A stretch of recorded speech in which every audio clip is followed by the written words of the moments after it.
بسم الله الرحمن الرحيم. النهاردة الفيديو بتاعي عبارة عن معلومة كده عن فاكهة يعني جميلة جدا، أنا بعشقها جدا جدا. فاكهة الكوكا. فاكهة، بصوا يا جماعة، الفاكهة ديت بجد سبحان الله معجزة، والله العظيم فعلا فيها كمية فوائد رهيبة. لو عايزين تشوفوا معايا جزء بسيط من فوائد فاكهة الكوكا، ما تنسوش اول حاجة تعملوا لي اللايك والاشتراك في القناة، ويلا بينا نقول فاكهة الكوكا. اول حاجة، الفاكهة ديت عندها القدرة انها تنظم لك ضغط الدم. يعني شفتوا سبحان الله، يعني الفاكهة ديت بتعمل ايه؟ تنظيم ضغط الدم، بتنظمه لك. اول حاجه. تاني حاجه ايه بقى؟ بتنظم مستوى السكر في الدم. يعني معقول الفاكهه ديت هتنظم مستوى السكر في الدم؟ هتنظم مستوى السكر في الدم، يعني بتظبطهولك. طبعا انا بقول الحاجات ديت مش الناس بقى اللي ضغطها عالي جدا واللي سكرها عالي جدا، او ضغطها واطي او ده سكرها واطي، لا، انا بقول الحاجات ديت للناس اللي هي ايه، عايزه تحافظ على نفسها. تالت حاجه، الفاكهه دي فوائدها ايه بقى؟ بتحافظ على صحة العين. دي بتحافظ على صحة العين، أيوة. ليه بقى؟ لأنها بتحتوي على نسبة حلوة قوي من فيتامين ألف.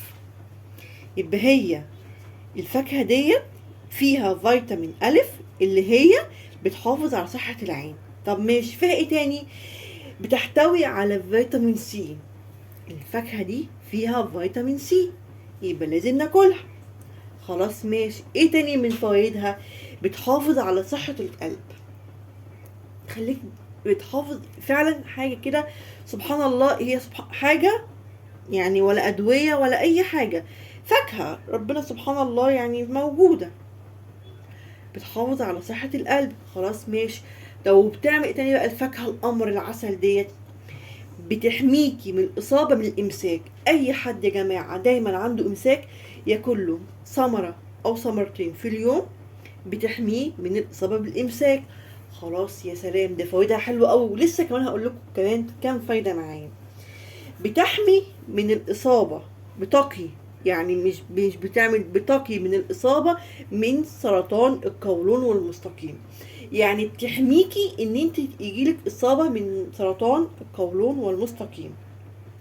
ماشي. ايه تاني؟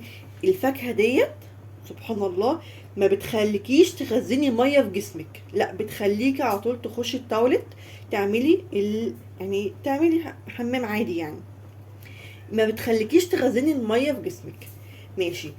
اخر حاجه اقولها لكم معايا، طبعا هي لو هنتكلم على فوائدها هنقعد ساعتين ثلاثه. ان هي ديت بتساعد الجسم ان هو يتخلص من السموم بتاعته.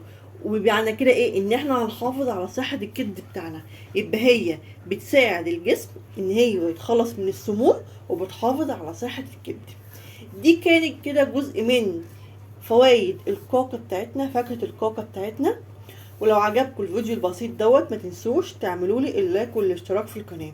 ويا جماعة الفوائد دي كلها موجودة على النت على جوجل، انا مش جايبة حاجة من عندي، انا بحثت عنها كتير جدا جدا جدا، وده كله مكتوب على جوجل.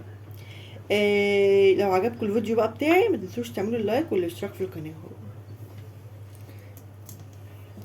يلا،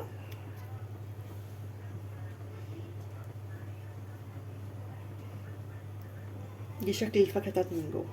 والسلام عليكم ورحمة الله وبركاته.